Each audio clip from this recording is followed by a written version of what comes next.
तो हेलो दोस्तों, कैसे हो आप सभी लोग। आप सभी का स्वागत है मेरे चैनल एजुकेशन फ्रॉम बुक्स में। तो आज के वीडियो में हम लोग देखेंगे क्लास 9 फिजिक्स का साउंड चैप्टर का एक्सरसाइज यानी एनसीईआरटी बुक में जितना भी क्वेश्चन है इस चैप्टर में उसे हम लोग इस वीडियो में डिस्कस करेंगे। तो चलिए इस वीडियो को शुरू करते हैं। तो इसमें सबसे पहला क्वेश्चन है कि what is sound and how is it produced, यानी कि साउंड क्या है और ये प्रोड्यूस कैसे होता है। तो इसमें आप लोग ये लिखिएगा कि sound is a mechanical wave, यानी कि साउंड जो है वो एक मैकेनिकल वेव होता है। तो इसे मैंने इंट्रोडक्शन वाले वीडियो में भी समझाया था कि मैकेनिकल वेव क्या होता है। ऐसा वेव जिसमें हम लोगों को किसी मीडियम का जरूरत होता है उसके प्रोपोगेशन के लिए, यानी साउंड जो होता है वो बिना किसी मीडियम के प्रोपोगेट नहीं हो पाता, इसलिए ये मैकेनिकल वेव होता है। तो इसमें आप लोग लिख दीजिएगा कि sound is a mechanical wave which produces A sensation of hearing, यानी कि वो एक इस तरह का वेव होता है जो हम लोगों को सुनने का संवेदना यानी सेंसेशन ऑफ हियरिंग प्रोड्यूस करता है। और उसके बाद फिर ये हाउ इज इट प्रोड्यूस्ड, यानी ये प्रोड्यूस कैसे होता है। तो it is produced when an object vibrates, यानी कि जब कोई ऑब्जेक्ट वाइब्रेट होता है तो उससे हम लोगों का साउंड प्रोड्यूस होता है। अब क्वेश्चन नंबर 2 देखते हैं। तो इसमें बोल रहा है कि describe with the help of a diagram how compressions and rarefactions are produced in air near a source of sound. तो इसमें हम लोगों को बोल रहा है कि एक डायग्राम की सहायता से हम लोग को ये बताना है कि कंप्रेशन और रेडिफ्रैक्शन कैसे प्रोड्यूस होता है हवा में जब इसमें आसपास कोई भी साउंड प्रोड्यूस होता है। यानी इसे हम लोग सबसे पहले डायग्राम की मदद से समझते हैं। तो इस डायग्राम से हम लोग समझते हैं कि कंप्रेशन और रेडिफ्रैक्शन क्या होता है। तो ध्यान से देखिए, मान लेते हैं ये एक ट्यूनिंग फोर्क है और जब ये वाइब्रेट होता है यानी इस पर हम लोग इस तरह से मारे तो ये वाइब्रेट होने लगा। अब जैसे जैसे ये वाइब्रेट होता है तो क्या होता है कि वाइब्रेशन जो होता है वो आसपास जितना भी हवा है उसमें बहुत सारा पार्टिकल्स है, तो वो जो पार्टिकल होता है वो भी वाइब्रेट होने लगता है। यानी कि जैसे ही ये इधर की तरफ इस तरह से सबसे पहले आएगा तो उससे क्या होगा कि हवा भी इस तरह से पूरा इधर के डायरेक्शन में आने लगेगा, जिससे क्या होगा कि बहुत ज़्यादा हवा का जो पार्टिकल्स होता है वो एक जगह पे आ जाएगा। यानी बहुत सारा इधर से जो हवा था वो भी इधर की तरफ आ गया, जिसके कारण यहाँ पे हवा में पार्टिकल्स का जो संख्या था वो बढ़ गया, जिसके यहाँ पे कंप्रेशन बनता है। यानी कि कंप्रेशन जो होता है वो क्या होता है, रीजन ऑफ हाई प्रेशर, यानी कि यहाँ पर बहुत ज़्यादा प्रेशर हो जाएगा क्योंकि प्रेशर जैसे जैसे यहाँ पर पार्टिकल्स का संख्या बढ़ते जाएगा तो यहाँ पर प्रेशर भी बढ़ते जाएगा। यानी कंप्रेशन हो गया जहाँ पे बहुत ज़्यादा हाई प्रेशर है। और फिर क्या होगा कि ये इस तरह से आगे जैसे ही बढ़ जाएगा तो अब यहाँ पे खाली जगह बच जाएगा, यानी कि ये अब इस तरह से आगे शिफ्ट हो गया तो एक जगह ऐसा बन जाएगा जहाँ कम पार्टिकल्स है, तो उसको हम लोग रेडिफ्रैक्शन बोलते हैं। तो इस तरह से हम लोग इस डायग्राम से समझ सकते हैं कि जब भी कोई ऑब्जेक्ट वाइब्रेट करता है तो उसमें जो एयर पार्टिकल्स होते हैं वो इस तरह से वाइब्रेशन करने लगते हैं, जिसके कारण क्या होता है कि कंप्रेशन और रेडिफ्रैक्शन का एरिया बन जाता है। तो रेडिफ्रैक्शन में हम लोगों का लो प्रेशर होता है और कंप्रेशन में हम लोग का हाई प्रेशर होता है। अब क्वेश्चन नंबर 3 देखते हैं। तो इसमें बोल रहा है कि cite an experiment to show that sound needs a material medium for its propagation, यानी कि हम लोगों को ये शो करना है कि साउंड जो होता है उसको किसी मीडियम का जरूरत होता है प्रोपोगेट होने के लिए। तो इसके लिए हम लोग एक एक्सपेरिमेंट करके दिखाना है। तो इसमें हम लोग एक एक्सपेरिमेंट ये कर सकते हैं कि सबसे पहले हम लोग क्या करते हैं कि हम लोग एक इस तरह का जार लेते हैं। तो इस तरह का हम लोग एक जार ले लिए और क्या करते हैं कि इसमें हम लोग अपना एक फ़ोन रख देते हैं और अपना फ़ोन रख के इसको अच्छी तरह से पैक कर लेते हैं। और उसके बाद क्या करते हैं कि एक वैक्यूम पंप लेते हैं और उससे इसके अंदर का जितना भी हवा है उसको बाहर निकाल देते हैं। तो यानी कि अब अंदर जो है सिर्फ वैक्यूम बचेगा, यानी कि अंदर कोई भी मीडियम नहीं बचा। अब हम लोग क्या करते हैं कि किसी दूसरे फ़ोन से इस पर फ़ोन लगाते हैं। तो उससे क्या होगा कि ये रिंग होगा, लेकिन उसमें क्या होगा कि हम लोगों को कोई भी साउंड नहीं सुनाई देगा क्योंकि ये एक तरह से पैक हो गया है और इसके अंदर ना तो एयर है और ना ही कोई और मीडियम है जिससे ये प्रोपोगेट हो सके। तो इस तरह से हम लोग इस एक्सपेरिमेंट से शो कर सकते हैं कि बिना मीडियम के जो साउंड होता है वो प्रोपोगेट नहीं होता है। और वही अगर हम लोग इस ऊपर जो भी पैक किए उसको अगर हटा दे तो ये वापस से आवाज़ आने शुरू हो जाएगा, यानी कि आवाज़ तभी आता है जब आसपास कोई मीडियम हो। अब क्वेश्चन नंबर 4 देखते हैं। तो इसमें बोल रहा है कि why is sound wave called a longitudinal wave, यानी साउंड वेव जो होता है वो लॉन्गिट्यूडनल वेव होता है। इसे मैंने इंट्रोडक्शन वाले वीडियो में भी बताया था। लेकिन ऐसा क्यों होता है, यानी साउंड वेव लॉन्गिट्यूडनल वेव क्यों होता है। तो ध्यान से देखिए, उसमें मैंने आप लोगों को टाइप्स ऑफ वेव बताया था। यानी वेव जो होता है वो सबसे पहले तो दो उसका कैटेगरी होता है, एक होता है मैकेनिकल वेव और एक होता है नॉन मैकेनिकल वेव। यानी मैकेनिकल वेव वो वेव होता है जिसमें हम लोग को किसी मीडियम का जरूरत होता है प्रोपोगेशन के लिए, और जबकि हम लोगों का जो नॉन मैकेनिकल वेव है जिसको हम लोग इलेक्ट्रोमैग्नेटिक वेव भी बोलते हैं उसमें मीडियम का जरूरत नहीं होता है। अब ये जो हम लोगों का मैकेनिकल वेव है उसमें भी दो कैटेगरी होता है, यानी कि मैकेनिकल वेव का भी दो टाइप हो गया, एक हम लोगों का होता है लॉन्गिट्यूडनल और एक होता है ट्रांसवर्स। अब लॉन्गिट्यूडनल वेव जो होता है उसमें क्या होता है कि मान लेते हैं ये वेव है, यानी इस तरह से इस डायरेक्शन में वेव जा रहा है और इसी डायरेक्शन में सारा पार्टिकल्स भी मूव कर रहा है, तो उसको हम लोग लॉन्गिट्यूडनल वेव बोलते हैं। जबकि ट्रांसवर्स वेव में क्या होता है कि जो वेव का डायरेक्शन होता है उसके परपेंडिकुलर डायरेक्शन में हम लोगों का पार्टिकल का डायरेक्शन होता है, यानी पार्टिकल जो मूव कर रहा होगा वो ऊपर नीचे हो रहा होगा और वेव इधर जा रहा होगा, तब हम लोग कहेंगे कि वो ट्रांसवर्स वेव है। और जबकि हम लोगों का लॉन्गिट्यूडनल वेव में क्या होता है कि जिस डायरेक्शन में वेव जा रहा है उसी डायरेक्शन में सारा पार्टिकल्स भी मूव कर रहा है। तो इसलिए साउंड जो होता है उसमें क्या होता है कि साउंड का जो वेव जिस डायरेक्शन में होता है उसी डायरेक्शन में सारा पार्टिकल्स भी मूव करता है, इसीलिए इसको लॉन्गिट्यूडनल वेव बोलते हैं। अब क्वेश्चन नंबर 5 देखते हैं। तो इसमें बोल रहा है कि which characteristics of the sound helps you to identify your friend by his voice while sitting with others in a dark room. यानी कि इसमें बोल रहा है कि हम लोग एक डार्क रूम है, उसमें बहुत सारे दोस्त के साथ बैठे हुए हैं। अब कोई दोस्त जब हम लोगों को कुछ बोला तो हम लोगों को पता चल जाता है कि वो कौन बोला है। तो आखिर हम लोगों को वो पता कैसे चला कि हम लोगों का कौन सा दोस्त ये साउंड प्रोड्यूस किया है। तो ध्यान से देखिए यहाँ पर यानी कि कैरेक्टरिस्टिक्स ऑफ साउंड पूछ रहा है, यानी साउंड का कौन सा कैरेक्टरिस्टिक्स होता है जो कि डिफ्रेंशिएट करता है बहुत सारे वॉइस को। हमारे दिमाग में जितना भी वॉइस आता है उसको डिफरेंशिएट कौन करता है, तो वो होता है साउंड का कौन सा कैरेक्टरिस्टिक्स, टिम्बर। तो इसके बारे में भी इंट्रोडक्शन वाले वीडियो में मैंने बताया था कि टिम्बर एक ऐसा क्वालिटी है साउंड का जिससे हम लोग अलग अलग प्रकार का जो वॉइस होता है उसमें हम लोग डिफरेंशिएट कर पाते हैं। तो अब क्वेश्चन नंबर 6 देखते हैं। तो इसमें बोल रहा है कि flash and thunder are produce simultaneously but thunder is heard a few seconds after the flash is seen. Why?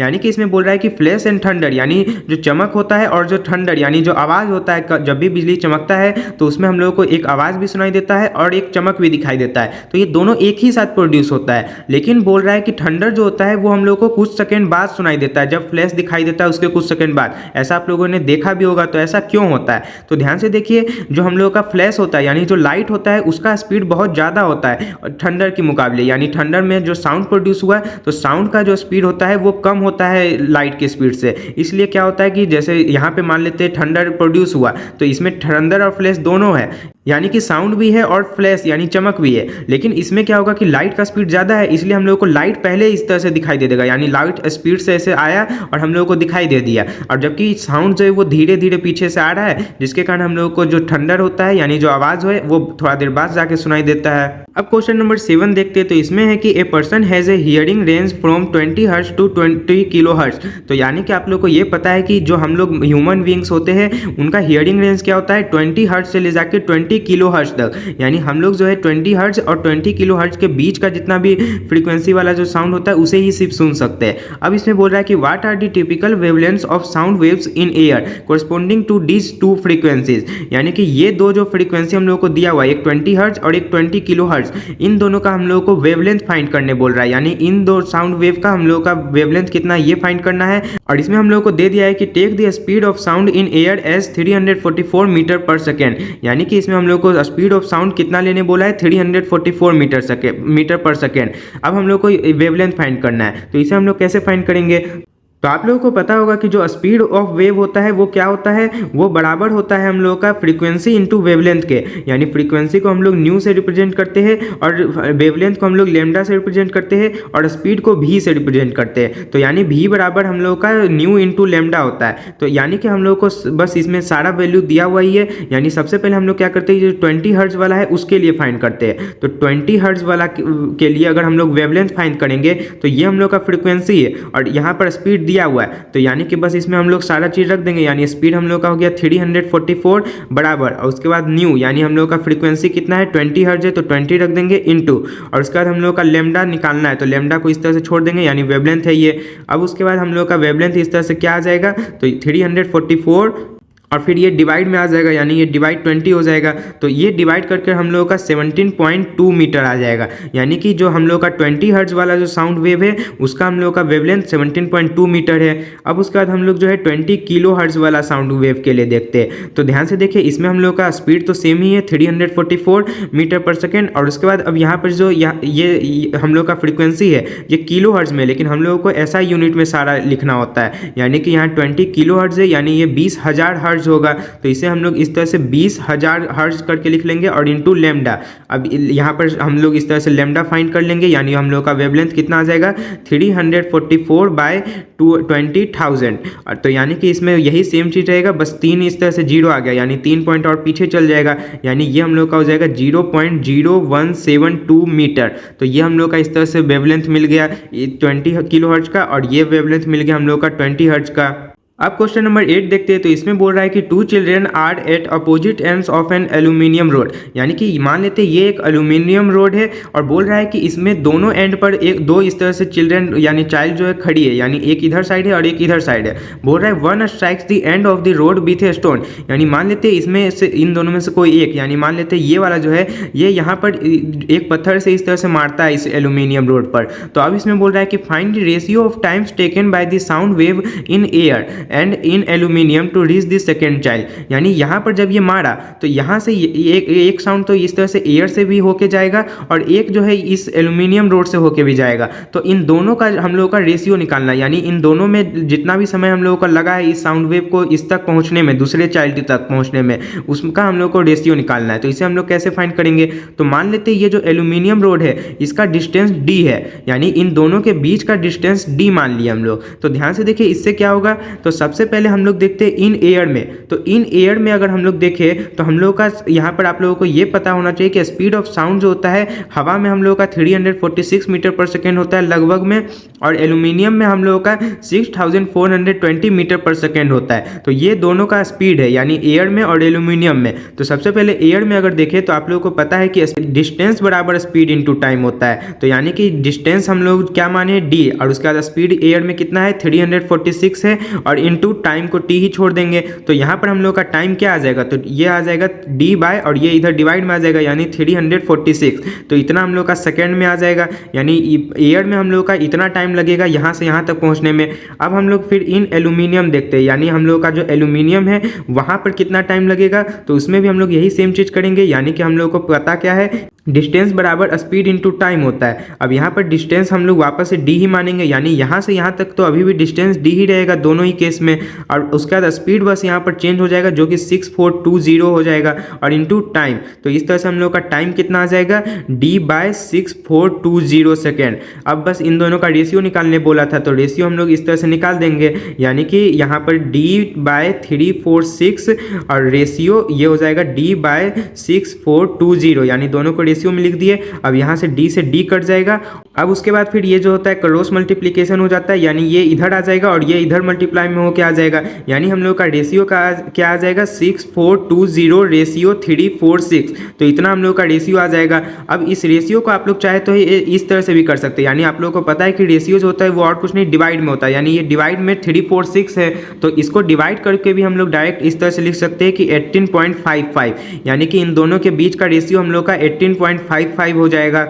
अब क्वेश्चन नंबर 9 देखते हैं। तो इसमें बोल रहा है कि the frequency of A source of sound is 100 hertz, यानी कि हम लोग का एक साउंड है उसका फ्रीक्वेंसी दे दिया है जो कि 100 हर्ट्ज है। अब बोल रहा है कि how many times does it vibrate in a minute. अब बोल रहा है कि एक मिनट में ये कितनी बार वाइब्रेट करेगा। तो ध्यान से देखिए इसे हम लोग कैसे बनाएंगे। तो आप लोगों को पता है कि फ्रीक्वेंसी होता क्या है, number of vibrations in A given time, यानी कि एक गिवन टाइम में कितना नंबर ऑफ वाइब्रेशन हो रहा है, यही हम लोग का फ्रीक्वेंसी होता है। तो हम लोग इस तरह से यानी कि लिख देते हैं कि हम लोग का फ्रीक्वेंसी यहाँ पर ये आ गया फ्रीक्वेंसी बराबर, और फ्रीक्वेंसी हम लोगों का क्या होता है नंबर ऑफ वाइब्रेशन, और बटा में हम लोगों का आ जाता है टाइम, यानी कि दिया हुआ टाइम में हम लोगों का कितना वाइब्रेशन हो रहा है उतना उसी को डिवाइड करने पर हम लोग को फ्रीक्वेंसी मिलता है। अब यहाँ पर फ्रीक्वेंसी हम लोग को दे दिया है 100 हर्ट्ज और उसके बाद बराबर, और यहाँ पर आ जाएगा नंबर ऑफ वाइब्रेशन, और उसके बाद फिर नीचे हम लोग का आ जाएगा टाइम। अब टाइम हम लोग को बोल रहा है कि 1 मिनट में, यानी 1 मिनट टाइम दिया है। अब ध्यान से देखिए इसे हम लोग ऐसा यूनिट में चेंज कर लेंगे,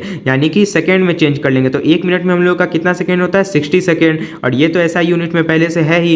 तो इस तरह से हम लोग का नंबर ऑफ वाइब्रेशन क्या आ जाएगा, तो नंबर ऑफ वाइब्रेशन ये दोनों फिर मल्टीप्लाई हो जाएगा, यानी कि आ जाएगा 6000। यानी कि अगर कोई 100 हर्ट्ज का फ्रीक्वेंसी का कोई साउंड है तो वो 1 मिनट में कितना वाइब्रेशन कर लेगा 6000 वाइब्रेशन। तो आप क्वेश्चन नंबर 10 देखते हैं। तो इसमें बोल रहा है कि 10 sound follow the same laws of reflection as light, यानी कि आप लोगों ने पिछले क्लास में ये पढ़ा था कि लाइट का लॉज ऑफ रिफ्लेक्शन, यानी कि दो आप लोगों ने लॉज रिफ्लेक्शन पढ़ा था लाइट का। अब इसमें बोल रहा है कि साउंड जो होता है क्या वो भी ये दोनों लॉ को फॉलो करता है जो लाइट का होता है। तो यस, इसका आंसर हो जाएगा यस, यानी जो साउंड होता है वो भी लाइट का जो लॉज ऑफ रिफ्लेक्शन है उसको फॉलो करता है। यानी कि इसमें आप लोग फिर आगे ये भी लिख सकते हैं कि दोनों लॉ क्या है। तो सबसे पहला लॉ हम लोग का कहता है कि एंगल ऑफ इंसिडेंस जो होता है है वो एंगल ऑफ रिफ्लेक्शन के बराबर होता है। यानी कि मान लेते हैं यहाँ पर एक इस तरह का कोई दीवार जैसा चीज़ है और यहाँ से एक साउंड गया और वापस रिफ्लेक्ट होकर ये यहाँ आ गया, तो ध्यान से देखिए हम लोग क्या करते हैं कि यहाँ पर बीच में एक नॉर्मल लाइन बनाते हैं। यानी कि ये जो हम लोग का सरफेस है इससे 90 डिग्री पर एक लाइन बनाते हैं, इसको हम लोग नॉर्मल लाइन बोलते हैं। तो यहाँ पर ये हम लोग का हम हो जाता है इंसिडेंट, यानी कि यहाँ से ये इस तरह से साउंड वेव आया है और फिर यहाँ से इस तरह से रिफ्लेक्ट हुआ है, तो ये हम लोग का रिफ्लेक्शन वाला वेव हो जाता है और ये इंसिडेंस वाला वेव। अब इसमें एंगल ऑफ इंसिडेंस और एंगल ऑफ रिफ्लेक्शन बराबर होता है। यानी कि ये वाला जो एंगल है ये और ये, तो ये वाला एंगल को हम लोग एंगल ऑफ इंसिडेंस बोलते हैं और ये वाला जो एंगल है इसको हम लोग एंगल ऑफ रिफ्लेक्शन बोलते हैं। तो हम लोग का पहला लॉ ऑफ रिफ्लेक्शन क्या बोलता है कि ये दोनों ही एंगल बराबर होगा, और उसका दूसरा लॉ ऑफ रिफ्लेक्शन जो होता है वो क्या बोलता है कि ये वाला इंसिडेंस वाला वेव और ये रिफ्लेक्शन वाला वेव और ये जो नॉर्मल है ये तीनों एक ही प्लेन पर होगा, यानी ऊपर नीचे नहीं होगा बल्कि एकदम सीधे एक ही प्लेन पर होगा। तो ये हम लोग का दो लॉज ऑफ रिफ्लेक्शन है जो कि लाइट पर भी लागू होता है और हम लोग का साउंड वेव पर भी लागू होता है। अब क्वेश्चन नंबर 11 देखते हैं, तो इसमें बोल रहा है कि when a sound is reflected from a distant object and echo is produced. यानी कि बोल रहा है कि जब भी कोई एक साउंड होता है वो किसी ऑब्जेक्ट से टकराता है तो एक इको प्रोड्यूस होता है। यानी कि मान लेते हैं यहाँ पर एक कोई पहाड़ जैसा कोई चट्टान है और यहाँ पर हम लोग साउंड प्रोड्यूस किए, तो उससे क्या होता है कि ये रिफ्लेक्ट होकर वापस हम लोग को सुनाई देता है, इसी को हम लोग इको बोलते हैं। अब बोल रहा है कि let the distance between the reflecting surface and the source of sound production remains the same, do you here eco on sound on A hotter day. यानी कि बोल रहा है एक गर्मी का दिन है तो क्या उसमें भी हम लोगों को ये इको सुनाई देगा। अब क्वेश्चन नंबर 12 देखते हैं, तो इसमें बोल रहा है कि give two practical applications of reflection of sound waves. यानी कि रिफ्लेक्शन ऑफ साउंड वेव का दो एप्लीकेशन हम लोगों को बताना है, यानी किसमें ये चीज़ इस्तेमाल किया जाता है। तो ध्यान से देखिए, सबसे पहला तो हम लोगों का मेगाफोन, हॉर्न, म्यूजिकल इंस्ट्रूमेंट, इस तरह का जितना भी इंस्ट्रूमेंट होता है इन सब में हम लोगों का रिफ्लेक्शन ऑफ साउंड वेव इस्तेमाल होता है। यानी कि ये सब जितना भी चीज़ होता है, मान लेते हैं एक माइक्रोफोन लेते हैं जो कि आप लोगों ने पुलिस वुलिस के पास देखा होगा, तो इस तरह का एक माइक्रोफोन है। तो इसमें क्या होता है कि यहाँ से कोई आवाज़ इस तरह से जाता है जब, तो क्या होता है कि इस तरह से आवाज़ जो है रिफ्लेक्ट होते जाता है एक दूसरे से टकरा के, और उसके बाद ये जब बाहर आता है इससे तो बहुत ज़्यादा लाउड होकर आता है। तो ये सब में भी हम लोग का रिफ्लेक्शन ऑफ साउंड वेव भी इस्तेमाल हो रहा है। फिर उसका स्टेथोस्कोप जो कि आप लोगों ने डॉक्टर के पास देखा होगा, तो वो जो इस तरह का बना हुआ होता है, यानी दो गो इस तरह के उनसे कान में डालने के लिए होता है और उससे जुड़ा हुआ एक इस तरह का होता है, और यहाँ पर ये जो है ये इस तरह का गोल जैसा बना होता है जिसको डॉक्टर क्या करता है पेशेंट पर रख कर देखता है। तो उससे क्या होता है कि ये जो पाइप है इसमें भी इस तरह से साउंड रिफ्लेक्ट हो के बहुत ज़्यादा बढ़ जाता है, जिसके कारण डॉक्टर को आसानी से हम लोगों का आवाज़ सुनाई दे पाता है। तो ये सब में भी हम लोगों का क्या चीज़ इस्तेमाल हो रहा है, रिफ्लेक्शन ऑफ साउंड का। तो अब क्वेश्चन नंबर 13 देखते हैं, तो इसमें बोल रहा है कि stone is dropped from the top of a tower 500 metre high into a pond of water at the base of the tower. यानी कि एक स्टोन है उसको ड्रॉप किया जाता है, यानी एक स्टोन है जिसको 500 मीटर ऊपर एक टावर है, यानी ये हम लोग का एक टावर हो गया, और यहाँ से एक स्टोन है और इसको इस तरह से एक नीचे पॉन्ड है उसमें ड्रॉप किया जाता है। अब बोल रहा है कि when is a place of the sound heard at the top. यानी कि अब यहाँ पर जैसे ही ये स्टोन इस पर गिरेगा तो एक स्प्लैश का साउंड प्रोड्यूस होगा। अब वो साउंड हम लोगों को कितने देर में यहाँ पर सुनाई देगा, यानी टॉप पर हम लोगों को ये साउंड कितने देर बाद सुनाई देगा, ये हम लोगों से पूछ रहा है। तो ध्यान से देखिए इसे हम लोग कैसे फाइंड करेंगे। तो सबसे पहले तो हम लोग ये फाइंड करेंगे कि इस स्टोन को नीचे जाने में कितना समय लगा, यानी सबसे पहले तो यहाँ पर जाने में भी कुछ समय लगेगा, और फिर जब यहाँ पर चल जाएगा तब साउंड प्रोड्यूस हो जाएगा, और फिर साउंड वापस यहाँ तक पहुँचने में कितना समय लगेगा वो कैलकुलेट करेंगे। तो सबसे पहले हम लोग ये कैलकुलेट करते हैं कि यहाँ से नीचे आने में इसको कितना समय लगेगा। तो इसके लिए हम लोग क्या करेंगे कि यहाँ पर वो वाला इक्वेशन इस्तेमाल करेंगे, काइनेमेटिक इक्वेशन S बराबर ut plus half AT square. यानी कि हम लोग इस तरह का क्वेश्चन पहले भी देख चुके हैं कि सब यहाँ पर जब ये नीचे गिर रहा होगा तो इस पर एक एक्सेलरेशन लग रहा होगा, एक्सेलरेशन ड्यू टू ग्रेविटी, जिसको हम लोग g से रिप्रेजेंट करते हैं। और जब ये ऊपर है तो ध्यान से देखिए, यानी यहाँ पर इसका इनिशियल वेलोसिटी जो होगा वो हम लोग का क्या होगा 0 मीटर पर सेकेंड होगा, यानी ये पहले रेस्ट पर होगा और फिर जब ये नीचे जाने लगेगा तब इसमें मोशन होने लगेगा, यानी इसका वेलोसिटी बढ़ने लगेगा, और फिर जाके ये जब यहाँ आएगा तो इस इक्वेशन से हम लोग जो है फाइंड कर सकते हैं कि कितना टाइम लगेगा। यानी कि हम लोगों को यहाँ पर ए पता है, यानी ए जो है वो और कुछ नहीं जी ही होगा, क्योंकि ये जी जो होता है यही एक्सीलरेशन होता है। बस जब हाइट वाला क्वेश्चन आ जाता है तब हम लोग इस एक जगह पर जी को ले लेते हैं, और फिर यहाँ पर एस यानी जो डिस्टेंस है, तो डिस्टेंस भी हम लोगों को पता है 500 मीटर है।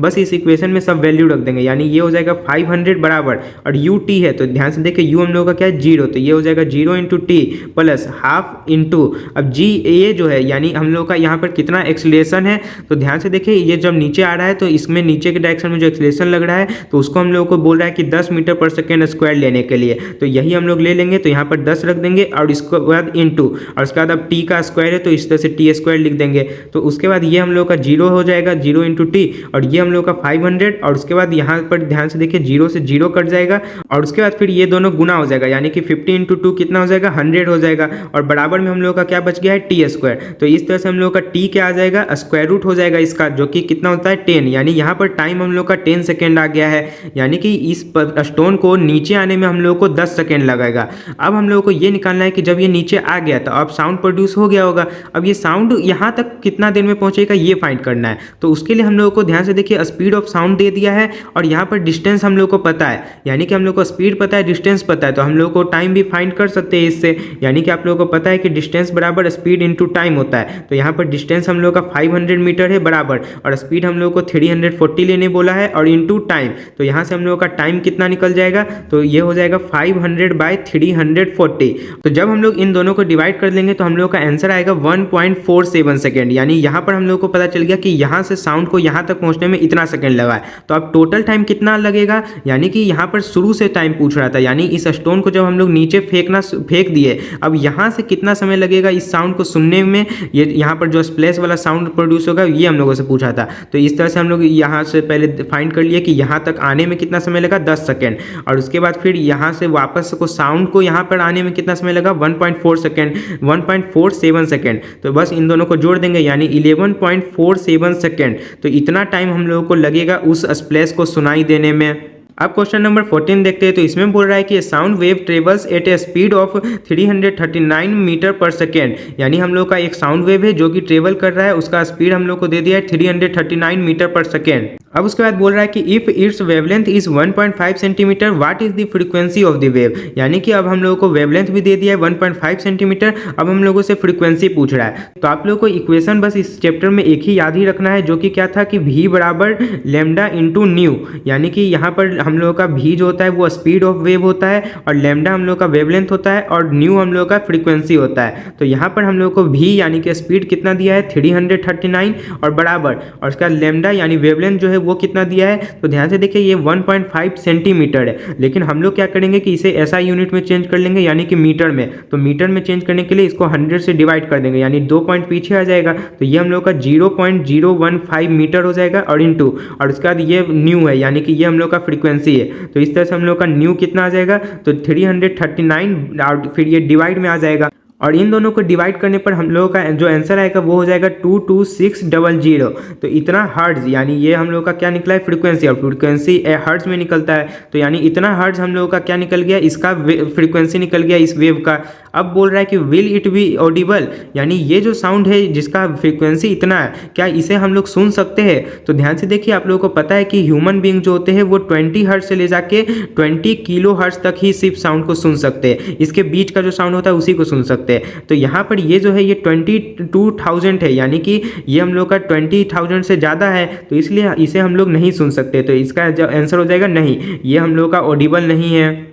अब क्वेश्चन नंबर 15 देखते हैं, तो इसमें बोल रहा है कि what is reverberation, how can it be reduced, यानी सबसे पहले तो पूछा है कि रिवर्बरेशन क्या है, और उसके बाद पूछ रहा है कि इसे हम लोग कम कैसे कर सकते हैं, तो ध्यान से देखिए रिवर्बरेशन क्या होता है, the persistence of sound due to the repeated reflection of sound, यानी कि हम लोगों का क्या होता है कि मान लेते हैं ये जो है रिवर्बरेशन सबसे पहले कहाँ प्रोड्यूस होगा, तो किसी भी रूम में या फिर हॉल में, तो मान लेते ये हम लोग का एक रूम है, तो इसमें क्या होगा कि मान लेते यहाँ हम लोग खड़ी है और कोई साउंड प्रोड्यूस किए, तो जब ये साउंड प्रोड्यूस होगा तो ये क्या होता है कि दीवार से इस तरह से रिफ्लेक्ट हो के वापस हम ही लोगों को सुनाई दे देता है, तो ये इसी को हम लोग रिवर्बरेशन बोलते हैं, यानी कि ये क्या हो गया कि persistence of sound due to repeated reflection, यानी बार बार रिफ्लेक्ट हो रहा है साउंड, उसके कारण परसिस्टेंस ऑफ साउंड होता है, यानी साउंड का ठहराव हो जाता है, यानी एक ही साउंड हम लोगों को बहुत बार सुनाई देता है।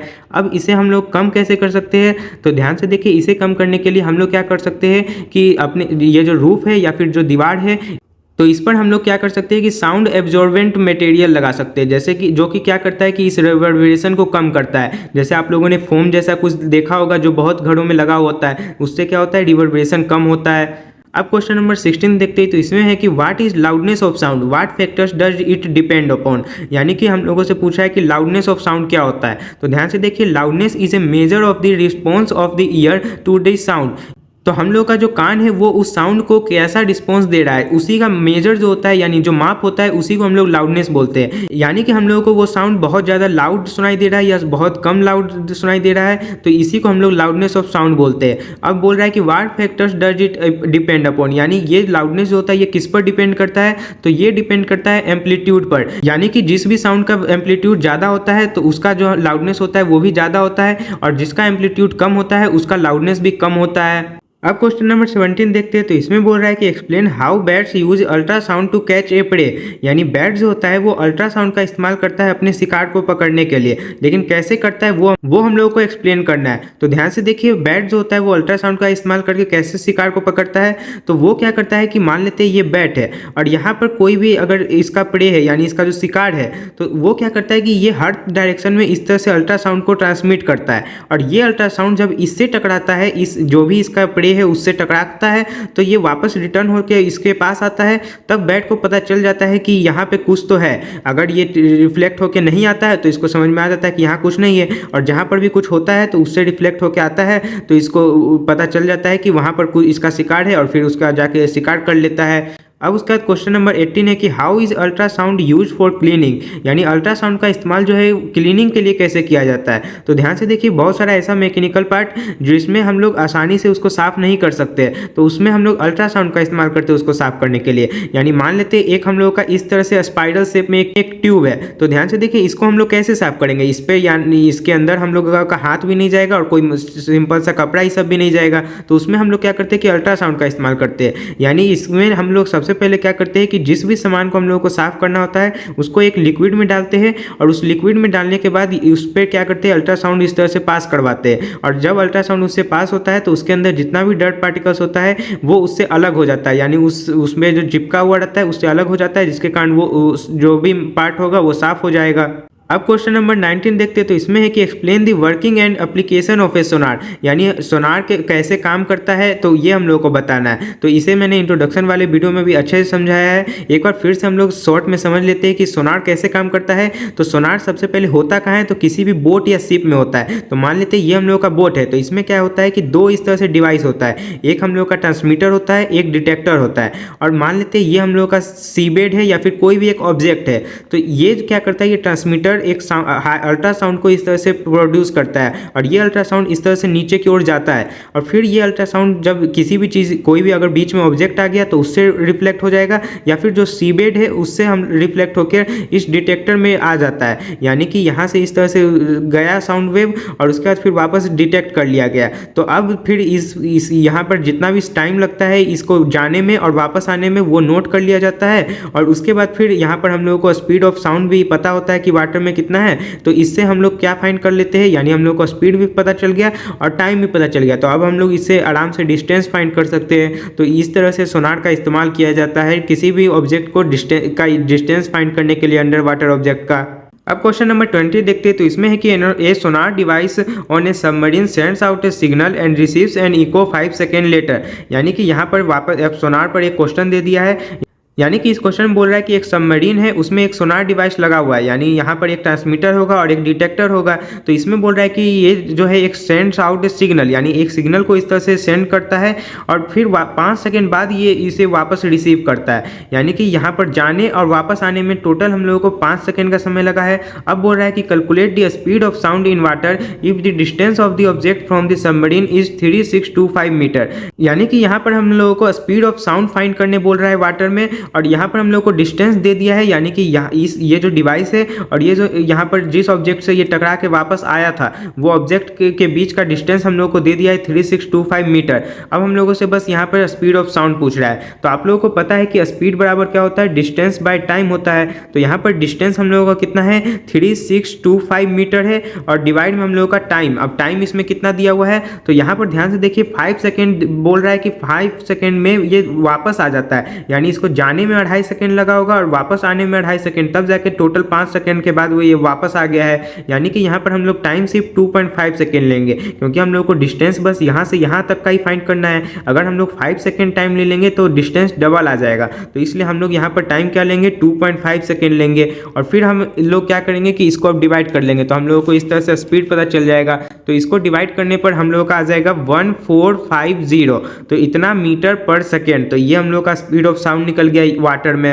अब क्वेश्चन नंबर 21 देखते हैं। तो इसमें बोल रहा है कि explain how defects in a metal block can be detected using ultrasound, यानी अल्ट्रासाउंड का इस्तेमाल करके हम लोग किसी भी मेटल ब्लॉक में डिफेक्ट अगर यानी उसमें कोई खराबी है तो उसको कैसे पता कर सकते हैं। तो ध्यान से देखिए, मान लेते हैं ये हम लोग का एक मेटल ब्लॉक है और यहाँ पर मान लेते हैं इसमें कोई क्रैक आया हुआ है, यानी इसमें यहाँ पर डिफेक्ट है। तो इसको हम लोग कैसे पता करते हैं अल्ट्रासाउंड से। तो उसके लिए क्या किया जाता है कि यहाँ से इस तरह से बहुत सारा अल्ट्रासाउंड को यहाँ पर ट्रांसमिट किया जाता है, और ये अल्ट्रासाउंड जो है ये इस मेटल ब्लॉक से पास होकर आता है और इसके दूसरे साइड पे इस तरह से डिटेक्टर लगा देता है, यानी कि ढेर सारा इस तरह से डिटेक्टर लगा हुआ है जो इसको डिटेक्ट करेगा। अब यहाँ पर जैसे जैसे ये जाता है तो ध्यान से देखिए, यहाँ पर कुछ भी फ्लो नहीं है, यानी इसमें कोई भी डिफेक्ट नहीं है। तो यहाँ पर ये आराम से इस तरह से आगे जाता है और इस डिटेक्टर में डिटेक्ट हो जाता है। लेकिन जहाँ पर भी इस तरह का कोई क्रैक ये सब होता है तो उस पर क्या होता है कि ये साउंड वेव जो है ये इस तरह से रिफ्लेक्ट हो जाता है, जिसके कारण क्या होता है कि रिफ्लेक्ट होकर ये यहाँ डिटेक्टर में डिटेक्ट नहीं हो पाता है। तो इससे पता चल जाता है कि वहाँ पर क्या है, कोई डिफेक्ट है। अब क्वेश्चन नंबर 22 देखते हैं। तो इसमें बोल रहा है कि explain how the human ear works, यानी हम लोगों का कान कैसे काम करता है ये एक्सप्लेन करना है। तो इसे हम लोग जो है एक डायग्राम से समझेंगे।